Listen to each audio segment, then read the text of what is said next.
আমি একজন বৌদ্ধ ধর্মগুরু হয়েও তাকে সম্মান করি। ভগবান গৌতম বুদ্ধ আমাদের বলেছেন, পূজা কুলাপাতে পূজাং বান্দাকু পাটি বান্ধানাং। যারা সম্মানীয় ব্যক্তিকে সম্মান করে, যারা পূজনীয় ব্যক্তিকে পূজা করে, তারা পূজা সম্মান লাভ করে থাকে।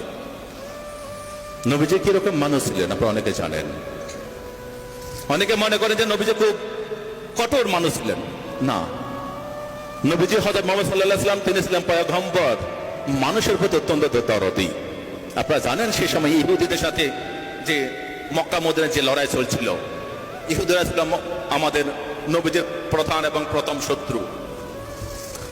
সেই একই যে ইহুদি ভদ্র মহিলা নবীজিকে একদম দেখতে পারতেন না। নবীজি যেদিন যে পদ্ধতিতে প্রতিদিন নামাজ আদায় করতে মসজিদে যেতেন, সেই ভদ্র মহিলা কি করতেন? ইহুদি ভদ্র মহিলা তিনি প্রতিদিন দুনিয়ার নোংরা জিনিসগুলো সব রাস্তার মধ্যে রেখে দিতেন। কেন? নবীজি তো উঁচু পা করে নামাজ পড়তে যাচ্ছেন, তার প্রতিমধ্যে যদি ময়লা থাকে তাহলে তার নাপাক হয়ে যাবেন, নামাজ জায়েজ হবে না। সে ভদ্র মহিলা, ইহুদি ভদ্র মহিলা তাই ভাবতেন। কিন্তু নবীজি তিনি তো মন শুদ্ধ, অন্তর শুদ্ধ, তিনি গিয়ে নামাজ আদায় করতেন। প্রতিদিন তাই হতো, প্রায় চলছিল। একদিন নবীজি যখন যাচ্ছেন, দেখলেন যে সেই জায়গার মধ্যে কোনো ময়লা নেই, রাস্তা পরিষ্কার।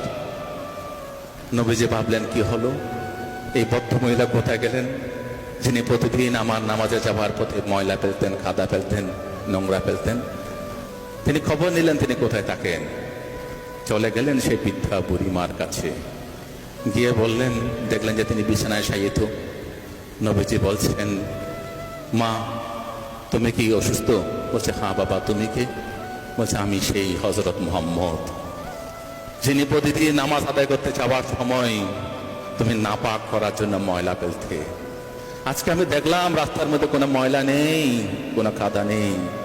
আমি বুঝতে পারলাম তুমি আর কোনো ক্ষতি হয়েছে, তোমার কোনো অসুবিধা হয়েছে, তাই তোমাকে আমি দেখতে ছুটে আসলাম।